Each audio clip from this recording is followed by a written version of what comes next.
नमस्कार दर्शकों, मैं हूं नाविका कुमार और आप जुड़ रहे हैं मेरे साथ सवाल पब्लिक का शो पर। राम मंदिर, 3 तलाक, आर्टिकल 370 CAA के बाद अब वक्फ बिल पर मुसलमानों को डराने की राजनीति नहीं चलेगी। ये शब्द और तेवर वक्फ बिल 2025 पर लोकसभा की चर्चा में केंद्रीय गृह मंत्री अमित शाह के हैं।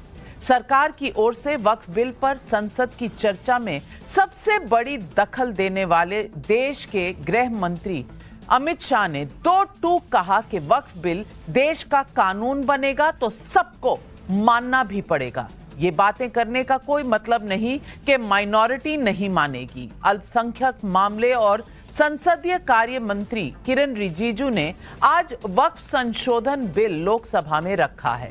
वक्फ बिल 2025 किस तरह मुसलमानों के धार्मिक अधिकार की रक्षा करता है, लेकिन वक्फ बोर्ड से मनमाने की छूट को छीनता है।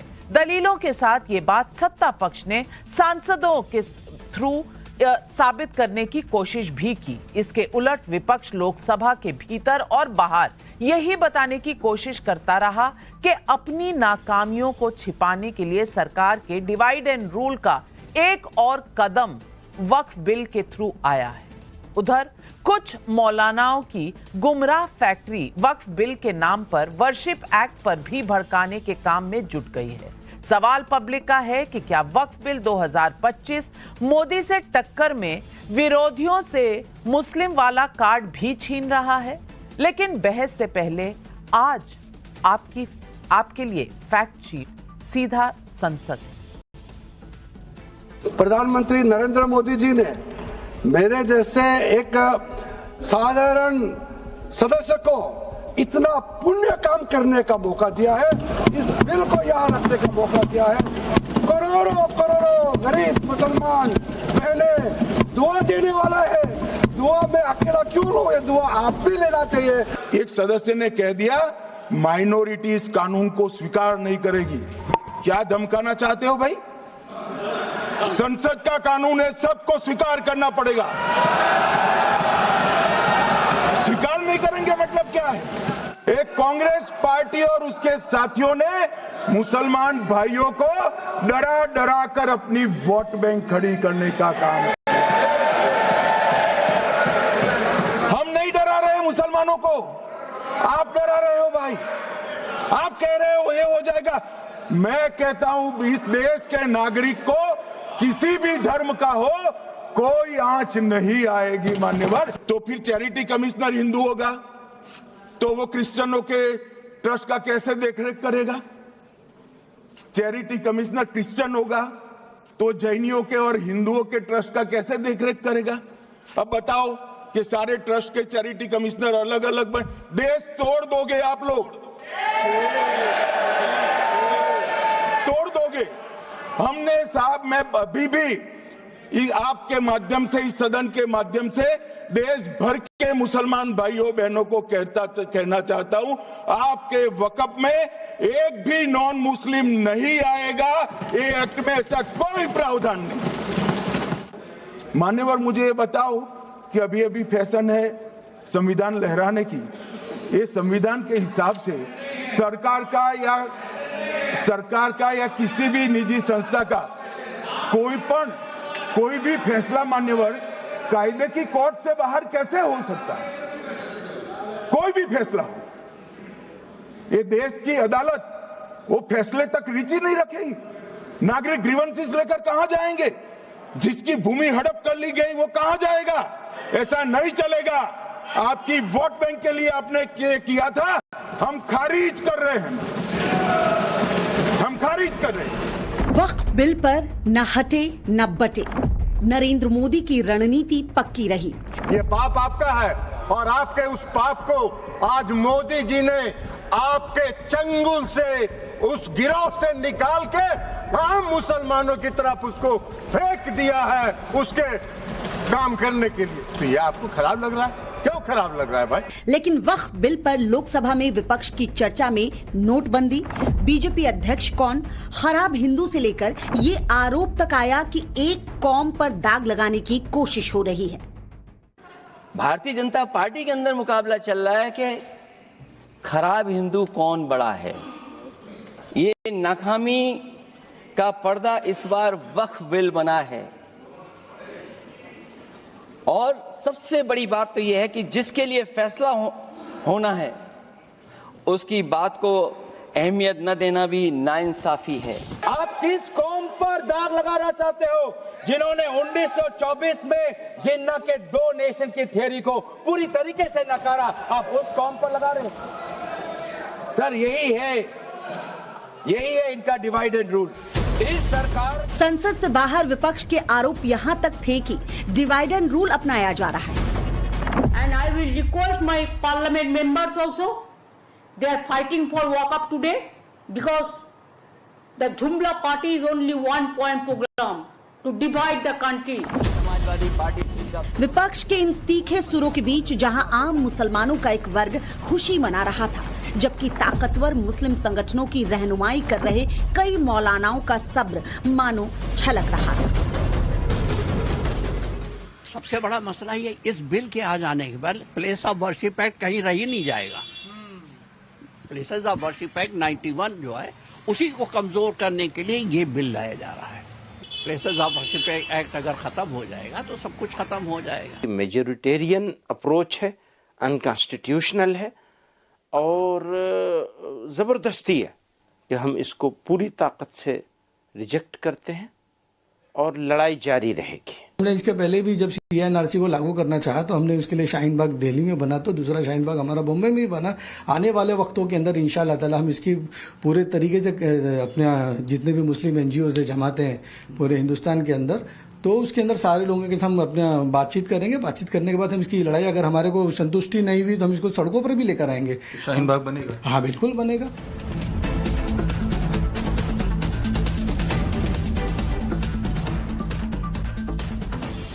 तो आज पब्लिक पूछ रही है सवाल।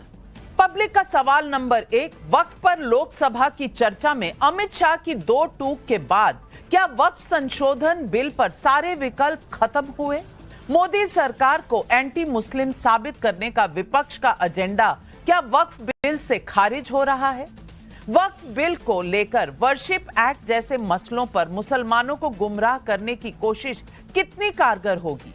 यही सवाल आज पब्लिक पूछ रही है और इन सवालों के जवाब देने के लिए आज हमारे साथ जुड़ रहे हैं बीजेपी के राष्ट्रीय प्रवक्ता शहजाद पूनावाला, कमलाकर त्रिपाठी नेता हैं कांग्रेस पार्टी के, फराज किदवाई प्रवक्ता हैं समाजवादी पार्टी के, वारिस पठान जी प्रवक्ता हैं AIMIM के, आनंद दुबे प्रवक्ता शिवसेना उद्धव ठाकरे ग्रुप के और फैज खान संयोजक मुस्लिम राष्ट्रीय मंच भी मेरे साथ यहां स्टूडियो में। सबसे पहले तो वारिस भाई मैं आपसे पूछूंगी, आज चेहरा कुछ उतरा उतरा है, काले कपड़े पहने हुए हैं, क्या हो गया? आज समाजवादी पार्टी के फराज भाई भी काले कपड़े पहनकर आए हैं। भाई साहब, गृह मंत्री ने तो सब समझा दिया कि रिलीजन में, आपके मजहब में कोई दखल नहीं है, मैनेजमेंट ऑफ प्रॉपर्टी में दखल है और वहां पर कैसे मैनेजमेंट होनी चाहिए उसके लिए एक्सपर्ट रखे जाएंगे। इससे क्या दिक्कत हो सकती है आपको वारिस भाई? झूठ बोलते हैं। बीजेपी की कथनी और करनी में जमीन आसमान का फर्क है। लोग झूठ और भरम फैला रहे हैं। इनका नीयत में खोटे, इनके निशानी टारगेट है हमारे वक्फ की जमीन पे। इनको हमारी वक्फ की जमीन हथियाना है, उसको यूसरअप करना है।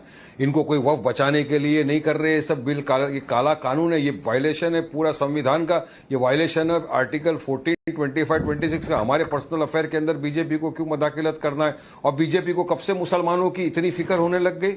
कब से? ये तो आज आजादी से लेकर अब तक पहली मर्तबा ये देखा जा रहा है कि कोई कैबिनेट का मुसलमान मिनिस्टर नहीं है। आज कितने बीजेपी ने MLA को टिकट दे दिया चुनाव लड़ने के लिए, कितने MP को टिकट दे दिया चुनाव लड़ने के लिए। अरे आप पॉलिटिकल एम्पावरमेंट नहीं करेंगे तो कौन आगे कैसा बढ़ेगी? वो उनको नहीं सोचता। अरे देना है तो मुसलमान बेटियों को डिमांड ड्रिवन स्कॉलरशिप दीजिए, नहीं देते। और मुसलमानों से तो नफरत ही नफरत है इनको। ये जो कानून भी ला रहे तो मुसलमानों को परेशान करने के लिए लाया जा रहा है ना। ये तो नफरत का एक मुजाहरा है। सबका साथ सबका विकास तो सिर्फ एक जुमला है। अब ये कानून ला के अभी आप कलेक्टर को भी पावर देंगे। अमित शाह ने सब कलेक्टर के हाथ में। अरे कलेक्टर तो गवर्नमेंट अपॉइंटेड है, आपके अंडर का आदमी है, वो आपके खिलाफ कोई रिपोर्ट देगा क्या? वो तो बोलेगा नहीं प्रॉपर्टी डिस्प्यूटेड है, वो कलेक्टर ले लेगा उसको। अब उसके बाद में इसके अंदर जो लिमिटेशन का था वो तो हमारे यहाँ पे नहीं है, वो वक्फ बाय यूजर का क्या करेंगे आप? उसको भी लोग वो कर डालेंगे। तो ये सारी जो सोची समझी साजिश है ना बीजेपी की कि वक्फ की जमीन को हमको किसी भी तरह कंट्रोल करना ही है। अब भूमाफिया अगर बैठा है वहां पर तो 11 साल से तो आप सरकार में हो, 11 साल से आपने क्यों भूमाफिया को नहीं हटाया? आपको तो अथॉरिटी थी, अगर कुछ इलीगल कहीं पे घुसता आप उसको निकाल सकते हो। तीसरी बात, वक्फ ट्रिब्यूनल का जो लोग भरम फैला रहे थे कि कोर्ट में मैटर नहीं जा सकता, अरे वक्फ ट्रिब्यूनल के ऑर्डर के अगेंस्ट में आप हाई कोर्ट के अंदर रिवीजन फाइल कर सकते हैं, वो आज देख रहे। अब चौथी बात ये सबसे इंपॉर्टेंट, वो लोगों के चेहरे आज बेनकाब हो जाएंगे, वो 4 जन के जो बीजेपी के समर्थन में है, अगर उन्होंने समर्थन आज दिया ये वक्फ अमेंडमेंट बिल को, तो भारतीय मुसलमान कभी उनको माफ नहीं करेगा। वो है चिराग पासवान है, जयंत चौधरी है, चंद्रबाबू नायडू है, नीतीश कुमार है। ये लोग अगर इस बिल का समर्थन करते हैं, बिल पास होता है। देखिए इन्होंने समर्थन दिया है, अब वोटिंग क्या होती है आपको मेरे को नहीं पता, कौन एब्सेंट होता है कौन जाता है आपको हमको नहीं पता, लेकिन अगर इन्होंने किया एक ऐसा कानून का, देखिए वक्फ की जो जमीन है अल्लाह की वारिस भाई कब कितना धमकाएंगे, कितना डराएंगे? अब मुसलमान भाई डर नहीं रहे तो अब आप नीतीश कुमार और चंद्रबाबू नायडू को डराने में उतर गए हैं। क्या कर रहे हैं? और पूरा सुनकर आते हैं, अमित शाह जी ने हर चीज का जवाब दिया है। मैं तो आपको बता दूं, भूमाफिया की आप बात कर रहे हैं तो उन्होंने अपने स्पीच में ये कहा कि 1 सेंचुरी में, यानी 1913 से लेकर 2013 तक 18 लाख हेक्टेयर वक्फ की जमीन थी। पिछले 12 सालों में ये 21 लाख एकड़ और चली गई। ये भूमाफिया नहीं है तो क्या है शहजाद पूनावाला? देखिए, सबसे पहले तो जिनकी काली मानसिकता और काली मंशा है उन्होंने काले कपड़े धारण किए हुए हैं। मैंने भी पहना है पर मैं गुलाबी दिखा देती हूँ। किसी के मन में काली मंशा है, वो काली मंशा कपड़ों के माध्यम से बाहर आ रही है। दूसरी बात देखिए, वैसे तो हमारे कृष्ण जी भी श्याम रंग के हैं, पर मंशा किसकी काली है वो समझ में आ रहा है। वो श्याम जी की जमीन को भी हड़पना चाहते हैं वक्फ के माध्यम से। एनीवेज वो छोड़ देते। करनी और कथनी में अंतर क्या है? याद है 1 साल पहले यही वारिस पठान, सीएए आएगा, नाविका नागरिकता छिन जाएगी, एक की नागरिकता छिनी क्या? अब करनी और कथनी में किसके अंतर है जरा बता दीजिए। अच्छा, इनका तर्क देखिए, मुस्लिम मिनिस्टर नहीं है तो ये वक्फ बिल ला नहीं सकते। अच्छा जी, AIMIM मजलिस इत्तेहादुल मुस्लिमीन ये दलितों की बात क्यों करती है? ये मजलिस इत्तेहादुल मुस्लिमीन में दलित कहां है? तो कल से आप दलित के बारे में बोलना छोड़ दीजिए, किसी और विषय के बारे में बोलना, केवल मुस्लिम पे फोकस कीजिए। मतलब कि हम जिन्ना के पाकिस्तान में रह रहे हैं क्या? और आगे बढ़ते हैं। देखिए, अब उन्होंने कहा कि कलेक्टर के हाथ में सब कुछ चला जाएगा। अरे मान्यवर, सर्वे ऑफिसर कौन नियुक्त कर रहा था? वक्फ के बोर्ड के चेयरमैन कौन नियुक्त करता है? स्टेट गवर्नमेंट ही तो करती है। वहां पर तो मान लेना है और दूसरी जगह नहीं मानना है। यह अजीबोगरीब स्थिति है। अब उसके बाद उन्होंने कहा कि वक्फ बाय यूजर। अब वारिस पठान एक क्वालिफाइड लॉयर है, बैरिस्टर है, इनके बॉस भी बैरिस्टर है। वक्फ बाय यूजर का कॉन्सेप्ट 95 से पहले वक्फ इन इंडिया में था ही नहीं।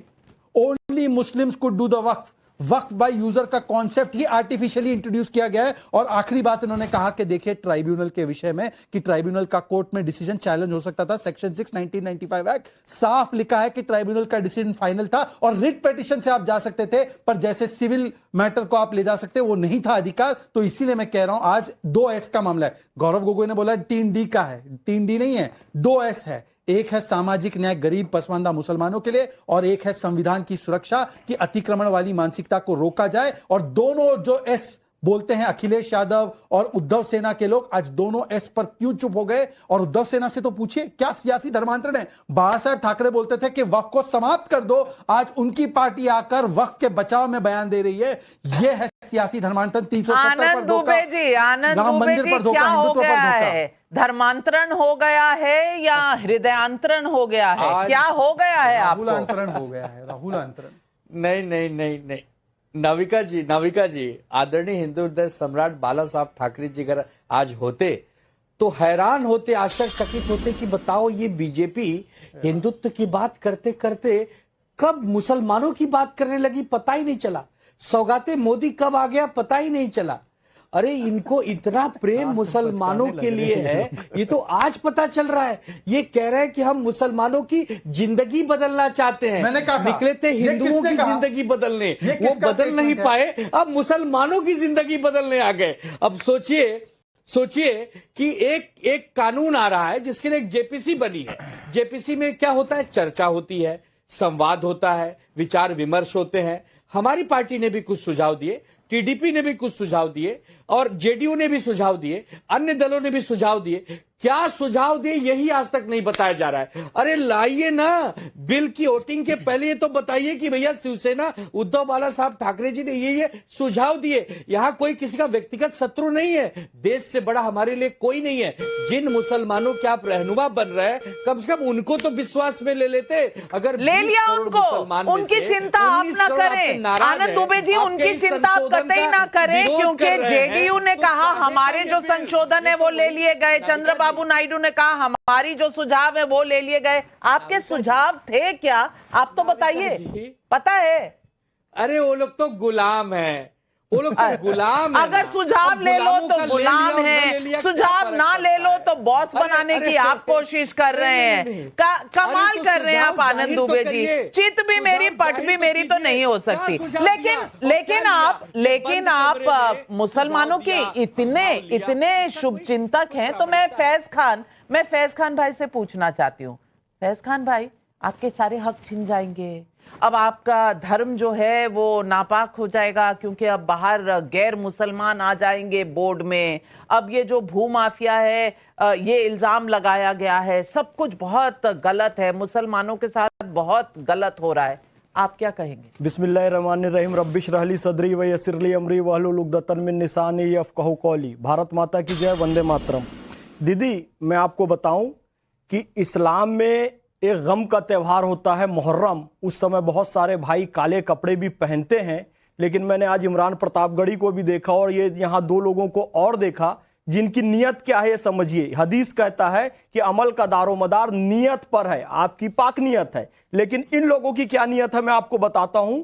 कुछ लोग तो बस अपना ही दुखड़ा सुनाते हैं, ईद हो या दिवाली, मुहर्रम मनाते हैं, पर दुनिया तो उसी की रागनी पे झूमती है जो जलती चिता पर बैठकर वीणा बजाते हैं। और आज जलती चिता पर बैठकर वीणा बजाई किरण रिजिजू जी ने, जिन्होंने कहा बौद्ध होने के कारण मुझे रोका जाता है कि तुम मुसलमानों के हक में क्यों फैसला लोगे, लेकिन उन्होंने स्पष्ट कर दिया कि मैं अपने मुस्लिम भाइयों का अधिकार उनको दिलवा कर रहूंगा, बहनों का अधिकार दिलवा कर रहूंगा। और आदरणीय अमित शाह जी, सैल्यूट है बॉस, सैल्यूट है, दिल से कह रहा हूं दीदी।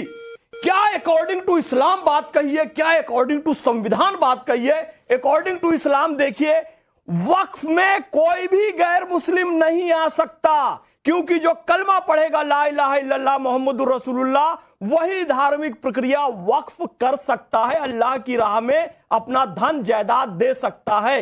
ये अकॉर्डिंग टू इस्लाम। अब अकॉर्डिंग टू संविधान कैसे कि वक्फ बोर्ड और वक्फ काउंसिल ये मैनेजमेंट का विषय है, एडमिनिस्ट्रेशन का विषय है, तो इसमें दो हिंदू भी दो गैर मुस्लिम भी आ सकते हैं। कलेक्टर का भी हस्तक्षेप हो सकता है, एसपी का भी हस्तक्षेप हो सकता है। क्यों? जिस ज्यूरिडिक्शन में का वो एसपी है तो वो मंदिर में भी व्यवस्था बने रहे देखता है, मस्जिद में व्यवस्था बने रहे देखता है, चर्च में व्यवस्था बने रहे देखता है। अकॉर्डिंग टू इस्लाम भी है और अकॉर्डिंग टू संविधान भी है।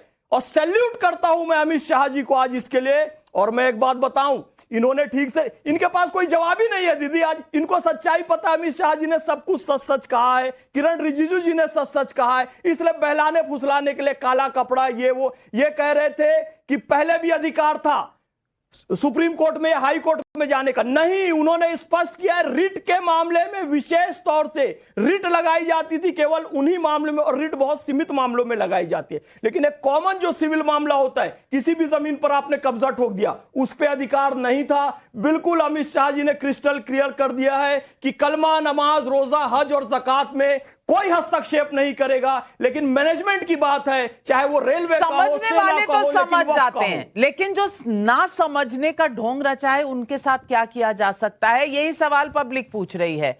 और फराज भाई, मैं आपको पहले पब्लिक का सवाल भी पूछ लेती हूं और फैज खान साहब ने जो कहा उसका जवाब भी मांग लेती हूं। शिशिर भालचंद्र घाटपांडे भोपाल से पूछ रहे हैं, 9,40,000 एकड़ जमीन दान में मिल गई तो फिर इसका हिसाब देने में दिक्कत है क्या?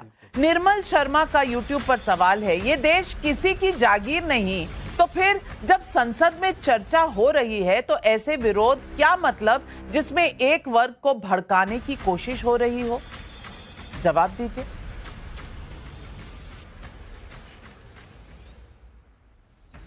नविका जी, सबसे पहले तो आज मुझे आपके चैनल पर ये जान करके बड़ा ताज्जुब हुआ और हंसी भी आ रही है कि कौन कैसे कपड़े पहनेगा, कौन कैसे हंसेगा, कौन कैसे रोएगा, कौन कैसे खाएगा, ये भारतीय जनता पार्टी के प्रवक्ता और भारतीय जनता पार्टी के कुछ समर्थित लोग हम ये बताएंगे। बहरहाल इस देश में लोकतंत्र है, संविधान ने हम काले कपड़े पहने, हरे पहने, लाल पहने, हमारी जैसी मर्जी आए करेंगे। शहजाद भाई, आपके का एक मैं फैक्ट चेक कर देता हूं। वक्फ एक्ट 1995 के सेक्शन 89 सब क्लॉज 9 में क्या लिखा है इसको पढ़िएगा, जो अभी आप बोल रहे थे ना कि ट्रिब्यूनल के बाद कहीं हम जा नहीं सकते। और कॉन्स्टिट्यूशन का आर्टिकल हाईकोर्ट के पावर का, कॉन्स्टिट्यूशन का आर्टिकल 227 हाईकोर्ट के पावर्स के बारे में क्या बोलता है। आप एक काम करिएगा नविका जी कि अपनी रिसर्च टीम से बोलिएगा कि ये क्लॉज और ये जो मैंने 227 संविधान का आर्टिकल बताया है, इसको कहिएगा कि बाद में शो एंड होने के बाद बात हो रही है, रिट पेटिशन कोर्ट मत करो। वो रिट पेटिशन नहीं डालने का अधिकार बोल रहे हो आप। अरे सुनिए सर, आप क्यों इतना परेशान हो रहे हैं भाई? अभी तो क्या अरे बहुत संजीदा है फराज किदवाई साहब, बहुत संजीदा है। नहीं, अब रंगों पर मत करिए, वो नाराज हो जाएंगे। मैंने तो यूं ही मजाक कर दिया था। बिल्कुल संवैधानिक है, जो मर्जी पहनिए। मजाक किया था, मजाक आपको नहीं पसंद, आगे से नहीं किया करेंगे फराज भाई, लेकिन आप अपनी बात खत्म करिए। नहीं, अरे नहीं नविका जी, आप बहन है हमारी, आपका मजाक सर आंखों पर, और हम बुरा भी कैसे मान सकते हैं भाई? हमने टीवी चैनल्स पर यह भी सुना कि तुम औरंगजेब की औलाद हो, तब हम बुरा नहीं माने। आपने यह भी कहा आपने मतलब लोगों ने कहा पाकिस्तान चले जाओ तो बुरा नहीं माने। आपने कहा कब्रिस्तान में नमाज पढ़ो तो बुरा नहीं माने। आपके मंत्री ने कहा केतकी सिंह ने कि आपके लिए अस्पताल में अलग विंग बना दिया जाएगा तो बुरा नहीं माने। आपके मंत्री ने कहा कि ट्रेन हादसे आपकी वजह से होते हैं तो बुरा नहीं माने। आपके असम के मुख्यमंत्री ने कहा कि महंगाई आपकी वजह से बढ़ रही है तो बुरा नहीं माने। तो नविका जी, अब किसने क्या कहा उसका हिसाब किताब मैं तो नहीं दे सकती। मैंने ऐसा कभी नहीं कहा, ना ऐसा कभी सोचा। काले कपड़ों पर आपके मजाक कर दिया था तो काले कपड़े मैंने भी आज पहने हैं, बस कोइंसिडेंटली मैंने भी पहने हैं। तो इस मजाक को मजाक के तौर पर रहने दे, बाकियों की रिस्पॉन्सिबिलिटी मुझ पर मत लगाएं। फराज भाई ने बहुत अच्छी बात बोली है, मैं फराज भाई का धन्यवाद करना चाहता हूं। अभी उन्होंने क्या बोला? आपको नहीं कह रहा हूं नविका जी, फराज, अगर इजाजत हो तो मैं अपनी बात रख दूं। जनता पार्टी के नेताओं ने दिए हैं। चलिए अच्छी बात है, मैं आगे बढ़ाता हूँ। पे बोलिएगा भाई, कैसी बात? अच्छा, वो अपनी बात खत्म कर ले। अभी तो वो बस माहौल बना रहे हैं। अभी शुरुआत, मैं एक लाइटर मूवमेंट में बोलना चाहता हूं। अरे आप तो रुकी जाइए, अभी पहले उनको तो बोलने दीजिए। नहीं, आप सब लोग लाइटर मोमेंट में आ गए हैं तो बोलने दिया जाना चाहिए। ये लोकतंत्र में मेरा विश्वास है। चलिए, तो आपको भी बोलने दूंगी, लेकिन फारिस भाई को तो आज लाइटर मोमेंट सर आंखों पर। सुनिए शहजाद पूनावाला जी, लाइटर मूवमेंट में ये बोलना चाह रहा हूं मैं कि नविका जी ने भी ब्लैक पहना है, मैंने भी ब्लैक पहना है, फराज साहब ने भी ब्लैक पहना है। इलॉन मस्क है ना, इलॉन मस्क गुरोक वाला, AI, ट्विटर, क्या नाविका जी, वो रात और दिन ब्लैक ही पहनता है। 99% time black T shirt, black jacket. वो इजराइल को भी सपोर्ट करता है, वो इजराइल को सपोर्ट करता है, वो इजराइल को सपोर्ट करता है। ये लाइटर वो इजराइल को सपोर्ट करता है। ध्यान से बोलो, पार्टी से निकाल देंगे। वो पिछली बार गणपति बाप्पा मौर्य बोला था। कमलाकर जी आ रही हूं, अभी बात रखिए। कमलाकर जी आ रहे होंगे, कमलाकर जी की भी कुछ बातें हैं। फराज भाई अपनी बात खत्म करे तो मैं कमलाकर जी आपके पास आ जी। नविका जी, एक शेर सुनिए। आज की जो भारतीय जनता पार्टी की सरकार और इनका जो तानाशाही रवैया है, हबीब जलील साहब का एक शेर सुनिए कि तुमसे पहले जो एक शख्स यहां तख्त नशीन था, तुमसे पहले जो एक शख्स यहां तख्त नशीन था, उसको भी अपने खुदा होने पर बहुत यकीन था। तो क्या है कि सुपर ह्यूमन वाली डॉक्टर मनमोहन सिंह की बात कर रहे हैं, बार बार क्या निकाले। अभी आपने कहा आप डॉक्टर मनमोहन सिंह की बात तो नहीं कर रहे होंगे। नहीं, आप समझ रही हैं मैं किसकी बात कर रहा हूं, किसने? अरे आप समझ रही हैं हम किसकी बात कर रहे हैं कि कौन अपने आप को बोलता है कि मैं जो हूं भगवान का अवतार हूं, मैं सुपर ह्यूमन हूं और वगैरह वगैरह। अब अभी आपने मोदी जी के बारे में कहा कि मोदी जी को एंटी मुस्लिम साबित करने की जो विपक्ष की साजिश थी वो नाकाम हो गई। करेक्ट, आपने यही बोला ना। अरे साहब, हम बिल्कुल नहीं बोल रहे हैं कि मोदी जी एंटी मुस्लिम है या एंटी हिंदू है, क्या है। अभी यूएस की एक रिलीजियस फ्रीडम रिपोर्ट आई है नविका जी, 27 मार्च 2025 को हिंदुस्तान के ज्यादातर अखबारों में छपी हुई है। उसने क्या बोला है कि minorities in the country face deteriorating treatment and for the first time, ये क्या हुआ है कि कंट्री ऑफ पर्टिकुलर कंसर्न में यूएस ने डाला है। और ये यूएस की, जहां तक मेरी इंफॉर्मेशन है, यूएस की ये सरकारी संस्था है। तो आज की तारीख में माननीय प्रधानमंत्री जी को ये सब हम लोग नहीं बोल रहे हैं, दुनिया भर की संस्थाएं पराग भाई, आपने कोट किया उस रिपोर्ट को, आपने सरकार की उस पर टिप्पणी और जवाब नहीं देखा, क्योंकि आपको वहां की बातें पसंद आती हैं जो इस देश के खिलाफ की जाएं। यहाँ की बातें आपको नहीं समझ आती, यहाँ की बातें आप सुनना भी नहीं चाहते। शहजाद भाई, आप जवाब देंगे तो फराज भाई और कमलाकर जी का इकट्ठे दे दीजिएगा, मेरी गुजारिश है आपसे। कमलाकर जी बोले नहीं। अब कमलाकर जी, 2095 में जब अमेंडमेंट आए थे, सब जानते हैं क्या हुआ था। तो आप बाबरी मस्जिद का जो ढांचा जिस तरह से गिरा था, उसके बाद नरसिम्हा राव जी के ऊपर बहुत प्रेशर था और उनकी भी कोalition सरकार थी, तो उन्हें दिखाना था कि हम अपने वोट बैंक की तरफ बहुत झुके हुए हैं, उनको आश्वासन देना चाहते हैं। तो 1995 का अमेंडमेंट आया, 2000 का 13 भी अमेंडमेंट जो था वो इलेक्शंस को देखते हुए आया था। अब मैं पूछना चाहती हूं, जो दर्शक भी पूछ रहे हैं, शारदा प्रसाद मिश्रा अयोध्या से पूछ रहे हैं, जब हिंदुओं की जमीन पर वक्फ का हो सकता है हक, तो वक्फ एक्ट के तहत हिंदू सदस्यों की नियुक्ति क्यों नहीं हो सकती?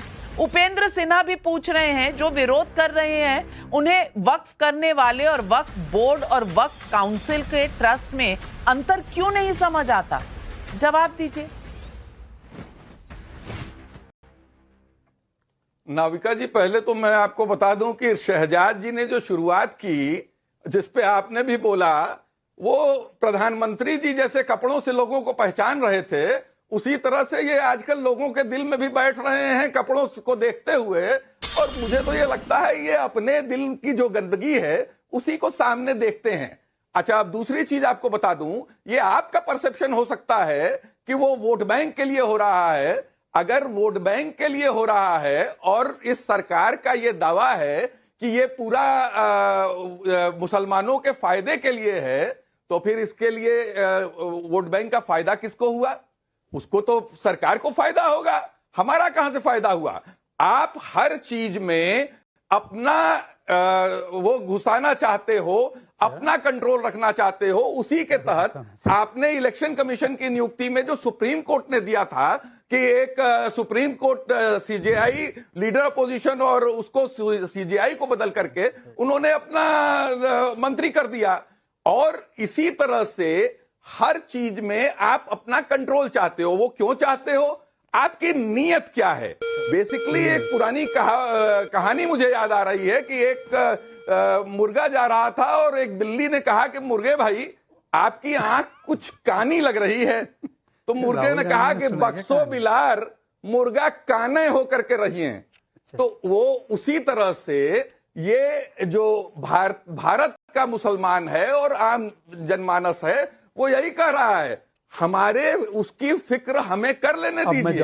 और कितना बड़ा पैराडॉक्स है, एक तरफ आप कहते हो कि तो फिर सबको अपना ख्याल खुद ही रख लेने दीजिए, सरकारों की जरूरत ही नहीं पड़ेगी, आप अपनी भी सरकारें हटा लीजिए। और कपड़ों की बात आपने कही, तो मैं कमलाकर जी इतना ही कहूंगी, कौन क्या कह रहा है इसमें अगर मैं जाने लगी तो मैं भीड़ में, आपके नेता कह रहे थे किसकी क्या जाति है, अब मैं कहां जाऊं आपके राजनेताओं की जो कही गई बातें हैं उस पर क्या जवाब दूं? लेकिन आपने सवाल कई उठाए। 25-30 सेकंड का केवल अवसर दीजिए, मैंने किसी के बीच में नहीं बोला है। अभी देखिए कमलाकर जी, भाई कमलाकर जी, देखिए ये तो नियम अनुसार नहीं है।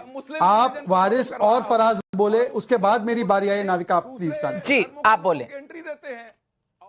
देखिए, रंगों की बात वो कर रहे हैं जो भगवे में आतंक ढूंढ रहे हैं, जो भगवा आतंक कहते हैं और भगवे को आतंकवाद के साथ जोड़ते हैं। अगर मैंने कहा कि काला मन है आपका तो उनको बड़ा बुरा लगा, चलिए छोड़ देते हैं इस बात को। अब दूसरी बात यूएस की रिपोर्ट और इलॉन मस्क वो कोट कर रहे हैं जो समाजवाद में विश्वास रखते हैं। बताइए, ये भी अजब गजब बात है। और जो हमेशा कहते हैं कि हम पैलेस्टाइन के साथ है, वो इजराइल के दोस्त को कोट कर रहे हैं। अच्छी बात है, ये भी अच्छी बात है, ये भी देखने मिला। पर मैं 2-3 सवाल पूछना चाहता हूं। अभी एक फराज किदवाई जी ने अच्छी बात की, उन्होंने कहा कि आपके फलाना मंत्री ने कहा कि अलग वार्ड होना चाहिए हॉस्पिटल में मरीजों के लिए, अगर वो इस धर्म के या उस धर्म के हो। तो फिर बताइए कि वक्फ बोर्ड में नॉन मुस्लिम क्यों ना? और वही पार्टी जो आजम खान को महाकुंभ का अध्यक्ष बनाती है। अब मैं उद्धव सेना के पास आना चाहता हूं। अंजुम नहीं, क्या नाम? आनंद जी, मैं आपसे पूछना चाहता हूं कि समाजवादी पार्टी आजम खान को महाकुंभ का इंचार्ज बनाए, तब आप ताली पीटिएगा। और आज जब 2 नॉन मुस्लिम लोगों को, मतलब एमपी एमएलए ऐसे लोगों को सीडब्ल्यूसी में रखा जाए, तो वो बोलते हैं कि नॉन मुस्लिम को कैसे आने दिया स्टैट्यूटरी बॉडी में। और आनंद जी कुछ बोलने को तैयार नहीं। आनंद जी, हमें छोड़ दीजिए कोसना, आप सिर्फ इतना बताइए कि जो वक्त का कानून आज लाया गया है उसके समर्थन में है या उसके खिलाफ में है? आनंद जी, देश जानना चाहता है आप हैं किस तरफ? नाविका जी, आप हैं किस तरफ, कानून के साथ या कानून के खिलाफ? नाविका जी, कोई भी कानून इंसानों से तो बड़ा नहीं होता ना।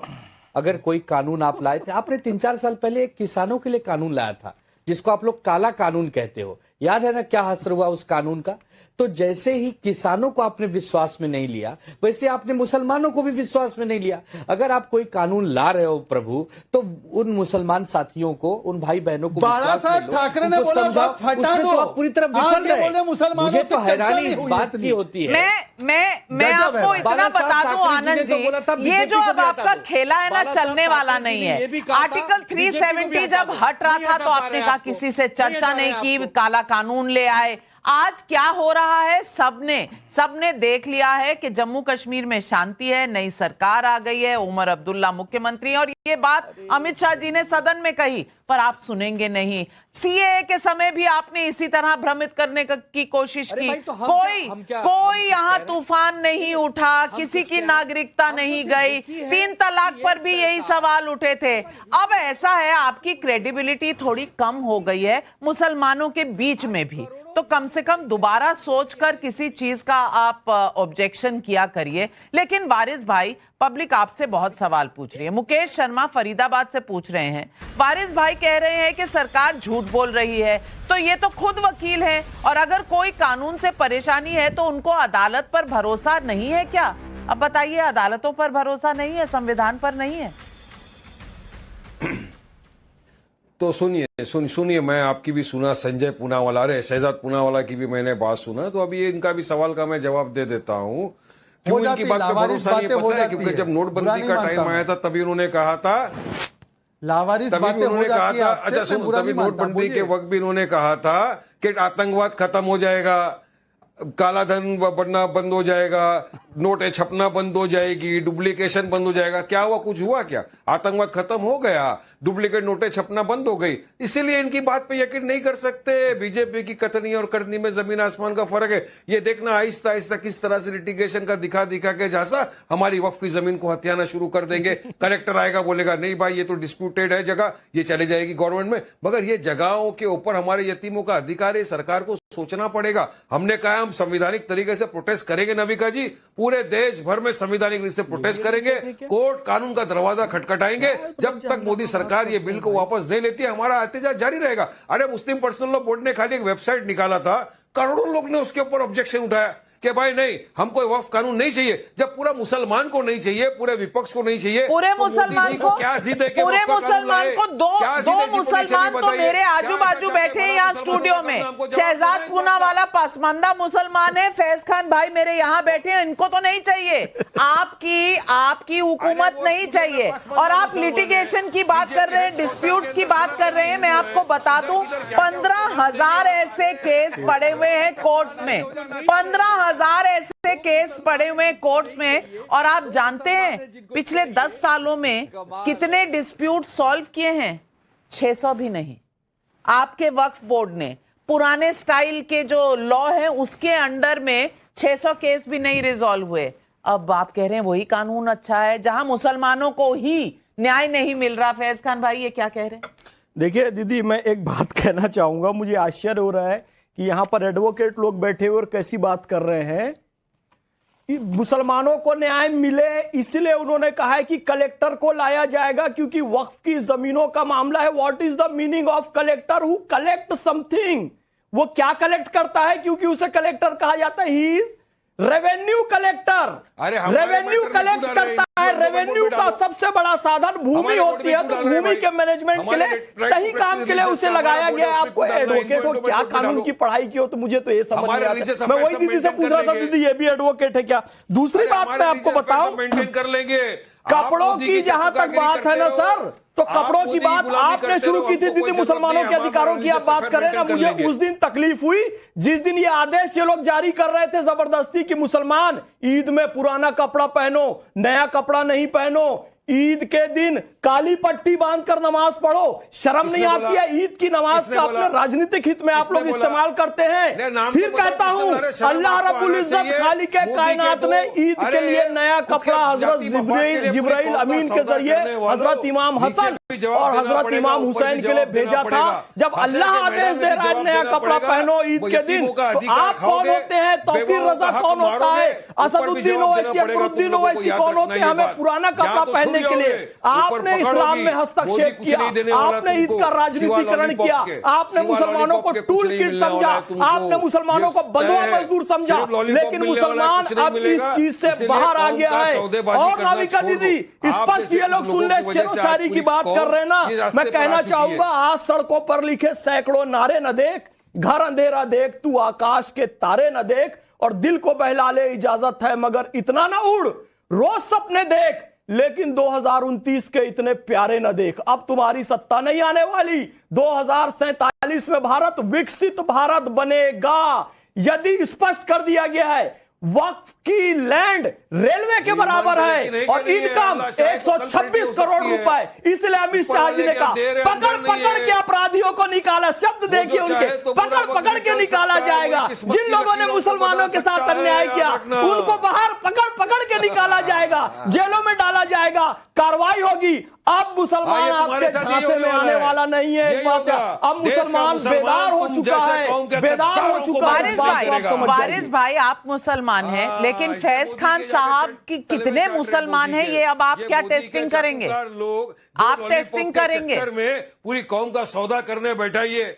ये लोग को मैं जानता हूं और आप नहीं, मैं आपको दिखा दूं, मैं आपको दिखा दूं, वहां मुस्लिम महिलाएं खड़ी हैं, वो कह रही है कि वक्फ बिल संशोधन अच्छी बात है। वहां लोग एक दूसरे को मिठाई खिला रहे हैं। भोपाल से ऐसे दृश्य देखने को मिले हैं, उत्तर प्रदेश से ऐसे दृश्य मिले हैं, पंजाब से मिले हैं। अब पूरी ठेकेदारी आपकी तो नहीं हो सकती ना वारिस भाई। वारिस भाई, अब आपको एक शेर याद आ रहा है वारिस भाई? एक शेर प्लीज, क्योंकि इन्होंने जिस तरह की भाषा का मेरे लिए इस्तेमाल किया है, मैं ये जरूर कहूंगा कि तुम्हारे पांव के नीचे कोई जमीन नहीं, और कमाल ये है कि फिर भी तुम्हें यकीन नहीं, और जरा सा तौर तरीकों में हेर फेर करो।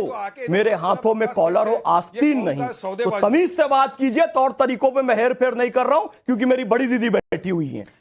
फराज भाई, मैं एक नंबर भी आपको बताना चाहती हूं, और ये नंबर अभी लोकसभा में क्वेश्चन का रिस्पांस देते हुए आया है।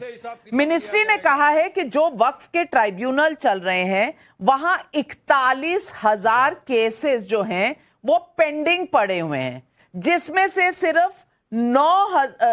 सिर्फ 10,000 जो हैं वो मुस्लिम कम्युनिटी के हैं, और मैनेजिंग वक्फ के जो इंस्टीट्यूशंस हैं उनके खिलाफ हैं।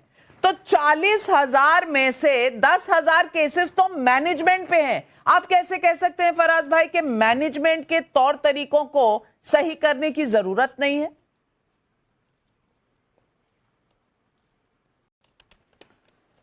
नाविका जी, इसका मैं आपको बहुत अभी सटीक जवाब दे रहा हूं। देखिए, अभी लखनऊ में जो गोमती नगर एरिया है वो नरीमन पॉइंट ऑफ लखनऊ कहा जाता है, वहां पर एक बहुत बड़ा घपला हुआ है, जो कि इस खबर के हिसाब से एलडीए, लखनऊ डेवलपमेंट अथॉरिटी के जो कुछ कर्मचारी हैं उनकी मिली भगत से हुआ है। तो देखिए, करप्शन जो है करप्शन सिस्टम के हर ऑर्गेनाइजेशन में, हर डिपार्टमेंट में पूरी तरह से फैला हुआ है। तो ये सीधी सीधी नाकामयाबी जो है ये भारतीय जनता पार्टी की सरकार की है। वक्फ बोर्ड में भी करप्शन हो तो वो भी भारतीय जनता पार्टी की है। और उत्तर प्रदेश में 8 साल नहीं, मैं समझी नहीं। वक्फ बोर्ड तो आप चला रहे थे ना आज तक। और किसकी है वक्फ बोर्ड का? नहीं, और किसकी है? और किसकी है बताइए ना। वक्फ बोर्ड का मंत्री कौन है उत्तर प्रदेश में? ओम प्रकाश राजभर किस पार्टी से आते हैं? किसको समर्थन कर रहे हैं? कैसी बात कर रही हैं आप नविका जी? दूसरी बात, शहजाद पूनावाला ने अभी आनंद जी को जानबूझ करके 3 बार अंजुम बोला। अरे आनंद जी को आपत्ति हो, अच्छा, एक सेकंड, मुझे आपत्ति है। मैं लेकिन इसका पहले कोई जवाब। प्रॉब्लम की बात इसलिए नहीं है कि भारतीय जनता पार्टी की ये सुनिए, भारतीय जनता पार्टी की ये नियति है कि जो पार्टी किसानों को आतंकवादी कहे, जो पार्टी किसानों को उग्रवादी कहे, जो पार्टी किसानों को खालिस्तानी कहे, जो पार्टी किसानों को गुंडा कहे, वो पार्टी वैसे आपने सुना नहीं होगा, आपने सुना नहीं होगा, इन्हें भी संजय बुलाया गया। पर खैर ये भी नोकझोंक है, ये भी नोकझोंक है। अब आप अपना सेंस ऑफ ह्यूमर भूल चुके हैं। मैं क्या ह्यूमर का नहीं, बहुत इंपॉर्टेंट इशू है, मैं बताता हूँ। सुन लीजिए 10 सेकंड नविका जी। फराज जी, आपको 10 सेकंड सुनना पड़ेगा। ये जवाब सुनिए, मैं आती हूँ। शाहीन बाग नहीं है, आपको सुनना पड़ेगा जी। अब तुमने चार्ज लगाया है तो सुनना भी पड़ेगा। किसने लाइसेंस दिया है आपको? अरे नाविका जी, या तो जवाब सुने या तो ये शाहीन बाग बना दे। सुन लीजिए, अब मैं अपनी बात रखता हूँ। हिंदू भाई, अरे भाई सुन लीजिए ना भाई, ठीक है, कर दिया ओवर एक्टिंग के आपके एक्स्ट्रा टाइम भी आ गए। चलिए, मैं कह रहा हूं कि इनको बुरा लगा कि मैंने किसी को बाय वेरी जेन्युइन मिस्टेक किसी को अंजुम 2 बार बोल दिया। अब मैं बोलता हूं कि एक बार आनंद जी को स्क्रीन पर लाइए। आनंद जी महाकुंभ का इंचार्ज आजम खान बने, वो ठीक था क्या? मुस्लिम के बदले कोई नॉन मुस्लिम वक्फ बॉडी जो स्टैट्यूटरी बॉडी हो उसमें तो ये हाथ खड़े कर दिए हैं। अब मैं पूछना चाहता हूं आनंद जी, आप अंजुम तो नहीं, आनंद ही है, महाकुंभ का इंचार्ज आजम खान को बनाया, सही गलत? नाविका जी, अरे नहीं, इसका जवाब दो पहले। नाविका जी, मैं इसका जवाब दे रहे हैं। बुरा नहीं मानता। देखो शहजाद भाई बहुत बुद्धिमान है, देश की जनता समझ गई होगी मैं बुद्धिमान किस परिप्रेक्ष्य में कह रहा हूं। अच्छा, दूसरा, तो मैंने भी कहा था कि जनता समझ गई होगी बुद्धिमान कौन। आप क्यों गाली समझ? मैं वो शब्द नहीं कहना चाहता। अच्छा, दूसरा, आजम खान अगर मंत्री हैं जिनके ऊपर ये कार्यभार है कि वो कुंभ की व्यवस्था को देखें, तो उसमें भी आप हिंदू मुसलमान ले आए। एमपी है फिर। आजम खान एक मंत्री है अपनी सरकार के, जिनके ऊपर ये जिम्मेदारी है कि आप उस व्यवस्था को देखें। जीजू जी ने बौद्ध धर्म के होकर अगर ये इंट्रोड्यूस किया तो इतने सवाल खड़े हो गए, लेकिन आजम खान मंत्री हैं तो धर्म कैसे बीच में आ गया? वाह आनंद दुबे जी, वाह, आपकी हिपोक्रेसी, आपका जो ये दोहरा मापदंड है, इसके तो मैं आज कायल हो गई हूं। कल तक भगवा पसंद था, आज भगवा पहना है, लेकिन सोच कहां चली गई है? वह आज भगवा आतंकवाद के साथ दिखता है। आज आप उन्हीं पार्टियों के साथ है ना जिन्हें भगवा में आतंकवाद दिखता है। और यही सवाल पब्लिक पूछ रही है। प्रकाश देसाई अहमदाबाद से पूछ रहे हैं, अगर मेरे घर मेरा कोई मुस्लिम दोस्त आए और नमाज के वक्त प्रेम से मेरे ही घर में नमाज पढ़ ले, तो क्या वक्फ बाय यूजर के अनुसार मेरा घर मस्जिद बताकर वक्फ बोर्ड उसे ले लेगा? क्या पुराने एक्ट में यही नहीं था? नरेश चौहान का नीमराना राजस्थान से सवाल है, केरल में क्रिश्चियन कम्युनिटी के केबीसी ऑर्गेनाइजेशन पर काले कपड़े वालों का क्या कहना है? सौरभ शाह का वडोदरा से सवाल है, हिंदू मानते हैं कि कण कण में राम है, तो क्या हिंदू पूरे ब्रह्मांड पर अपना दावा कर सकता है? कमलेश्वर त्रिपाठी जी जवाब दे दीजिए। कमलाकर त्रिपाठी जी। तो कण कण पे रोक, चलिए, नाम डिस्टॉर्ट करने का लगता है गलती हो गई, जेन्युइन गलती हो गई, और मुझे पता था कि आप मेरे पे नुक्स निकालेंगे। थोड़ी बुला दिया, कमलेश तो बुलाया। ये सॉरी बोल दिया मैंने। मैं क्या नुक्स निकालूंगा? आप तो मुझे बोलने का मौका ही नहीं देती। चलिए बोलिए। हास्यास्पद ये इतना बड़ा है, इस देश में वक्फ बोर्ड को इंट्रोड्यूस करते हैं बिल, उसमें जो मुसलमान है 5 साल से वो सर्टिफिकेट दे कि वो मुसलमान है, तभी वो वक्फ कर सकता है। लेकिन वक्फ बोर्ड में जो है वो नॉन मुस्लिम को इंट्रोड्यूस किया जाएगा। और मुझे अमित शाह जी का वो भी याद है, जब केरल में उन्होंने कहा साबरीमाला विवाद पर कि सुप्रीम कोर्ट के डिसीजन को लेकर के जो की आड़ में ये करने की कोशिश न की जाए। बहुत कमलाकर जी बहुत सही कह रहे हैं, लेकिन अभी तो वारिस भाई, फैज खान भाई कितने मुसलमान हैं इसका टेस्ट कर रहे थे, तब आपको कोई दिक्कत नहीं हुई। कोई और पूछ ले ये सवाल तो बहुत दिक्कत है, चाहे वो वक्फ बोर्ड का बैठा मुसलमान ही हो तो भी आपको दिक्कत है। ये दोहरा मापदंड नहीं चलेगा। और सवाल हमने आज सोशल मीडिया पर, एक्स और यूट्यूब पर हमने दर्शकों से पूछा, क्या संसद में वक्फ बिल पर चर्चा के बीच मुसलमानों को गुमराह किया जा रहा है? सैंपल साइज 30,000 लोगों का। हाँ कह रहे हैं 75% लोग, नहीं कह रहे हैं 23% लोग, कह नहीं सकते 2% लोग, यानी कि 75% लोग मान रहे हैं कि मुसलमानों को गुमराह किया जा रहा है। कौन है ये लोग जो गुमराह कर रहे हैं? क्यों पब्लिक इनकी बात नहीं मान रही? इसका फैसला पब्लिक ही करेगी। आज बस इतना ही। तमाम दर्शकों और पैनलिस्ट का धन्यवाद करती हूं, लेकिन